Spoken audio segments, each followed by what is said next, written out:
oportunidad en la semana de la hipertensión arterial para esta charla que vamos a hablar sobre pseudoresistencia en hipertensión. Me acompaña la doctora Andrea Corrales.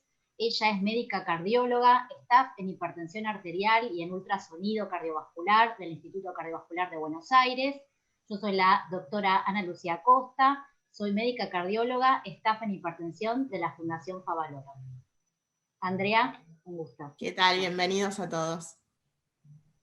Bueno, antes de hablar de pseudoresistencia, tenemos que definir lo que es la hipertensión resistente.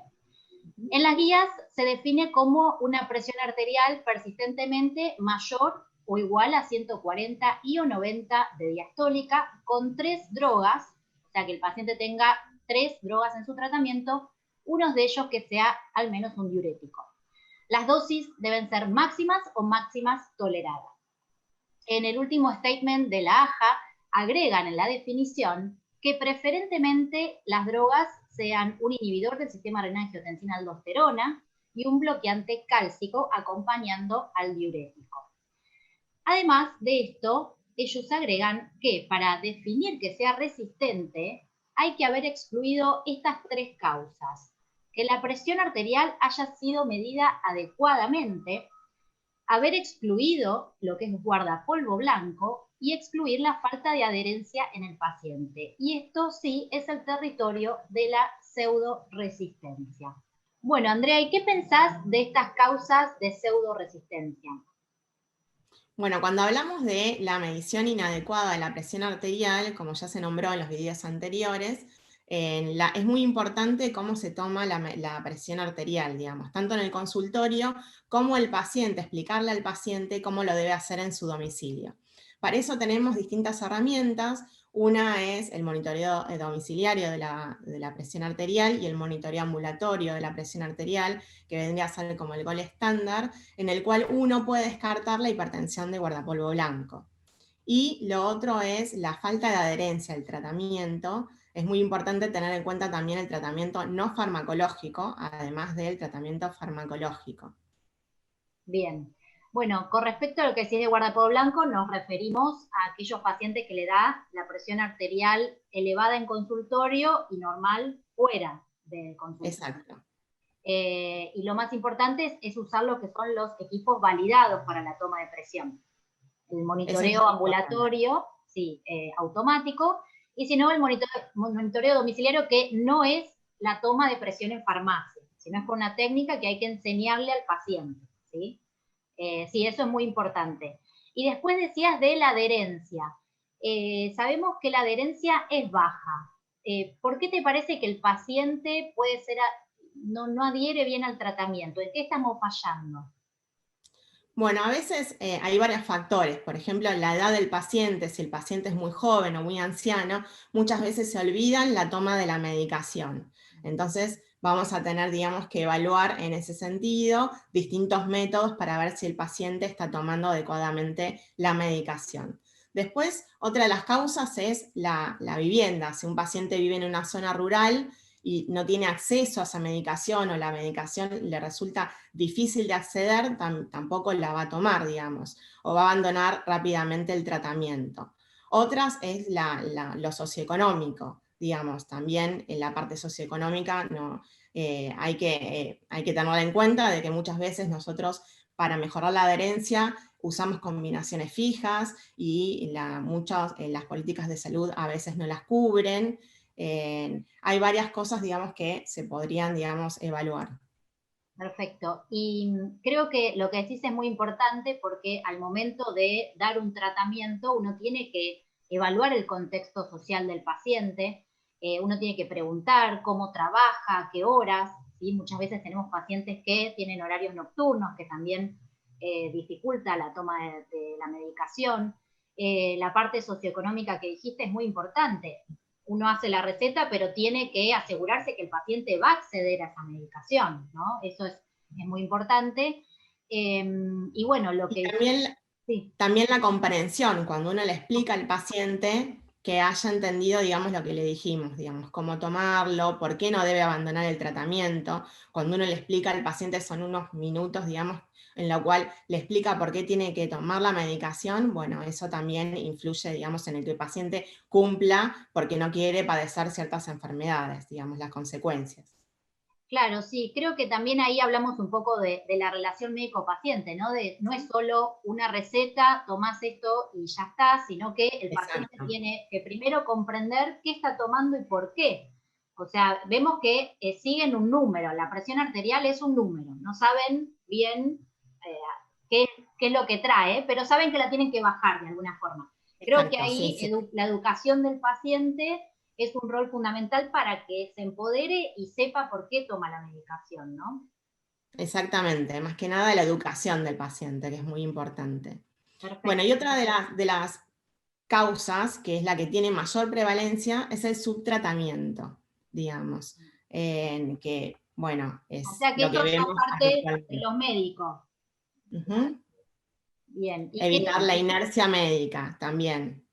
Bien, sí, eso, bueno, muchos de los pacientes están tratados, según nuestro registro Renata, el 70% tratados con una sola droga, que las van subiendo hasta las dosis máximas, que bueno, ya se ha hablado en los videos previos cuáles son las recomendaciones de tratamiento, de las combinaciones, de iniciar con 2 drogas a dosis bajas.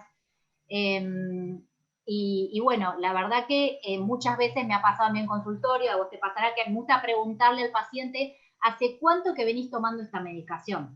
Y a mí ya me da una idea de hace cuántos controles tiene, cuando te dicen vengo con esto hace 6 años, 7 años vengo con lo mismo, y bueno, ahí se ve un Pasa lo poco. mismo cuando le preguntamos cuándo, o sea, cuándo fue la última vez que te mediste la presión. Y que dicen, bueno, solo me la mido cuando voy al médico, digamos, que es Claro, una vez por año. tal cual, sí, perfecto. Y con respecto a la adherencia al tratamiento no farmacológico. Bueno, ese es un tema muy importante que muchas veces no se tiene en cuenta en el tema de la dieta, digamos, o sea, que tenga una dieta realmente adecuada, el sobrepeso, que haga que pueda tener, digamos, a la posibilidad de hacer un poco de actividad física, de ejercicio físico, o de tener un apoyo nutricional, digamos, que lo ayude.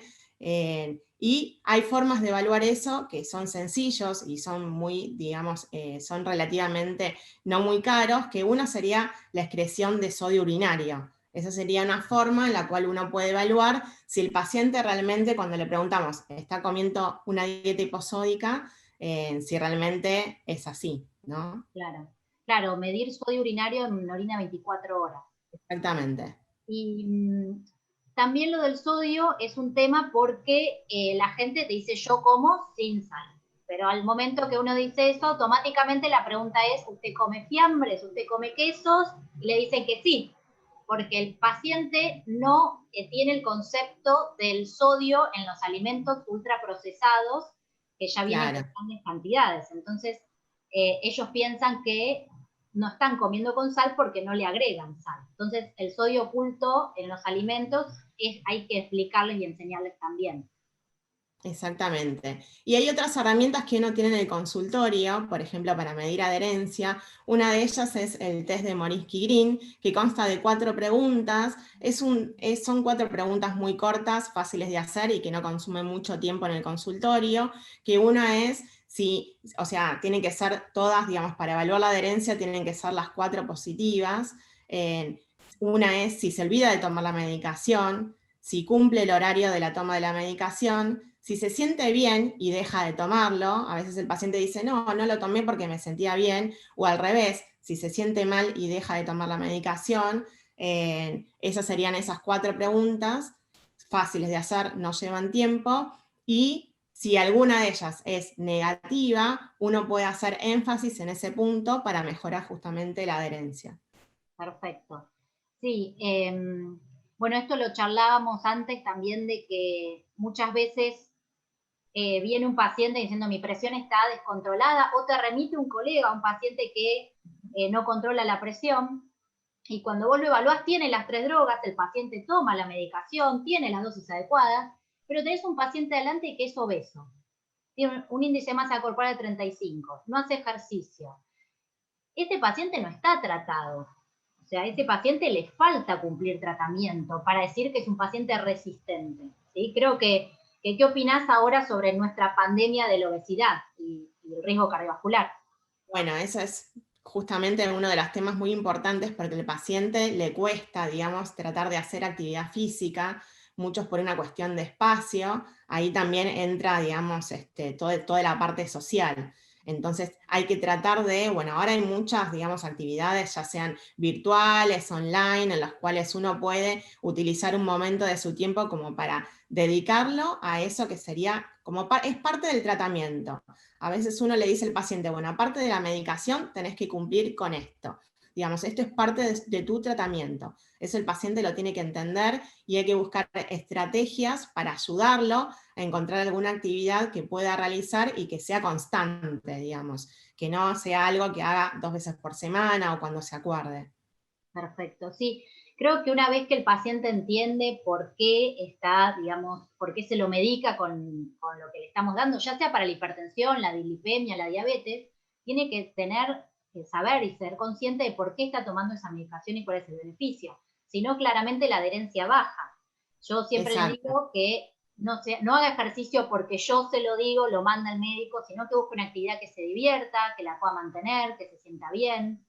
Y eso sí es fundamental. Y otra de las causas, pensando en reciente tiempo con esto de la cuarentena y la pandemia, sé que tenemos poco tiempo en consultorio, pero mínimamente tener un poco el contexto social y familiar del paciente, porque hay muchas veces que se nos pasan casos de depresión, por ejemplo. Claro, la parte, digamos, psicológica, La parte, exactamente. El tema del estrés, todo eso va a influir también en la salud de nuestro paciente. claro, y en la falta de adherencia, ¿no? Así Exacto. que, bueno, creo que hemos abarcado todos los temas.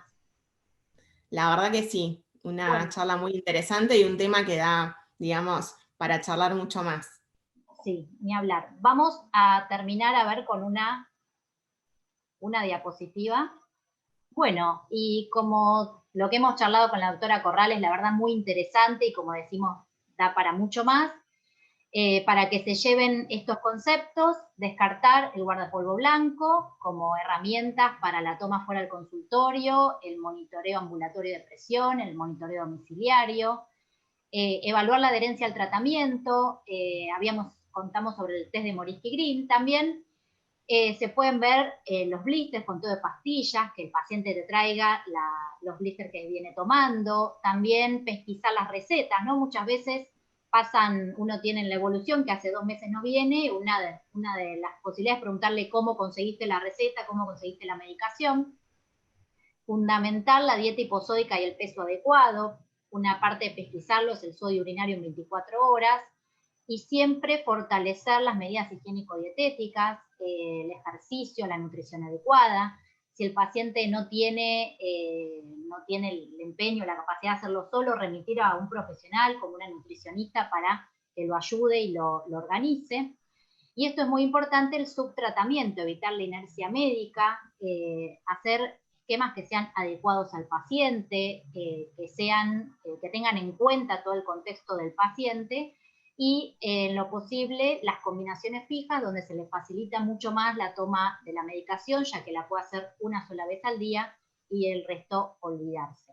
Así que bueno, estos son nuestros consejos, espero que les haya servido. Y bueno, Andrea, muchas gracias, un placer. Igualmente.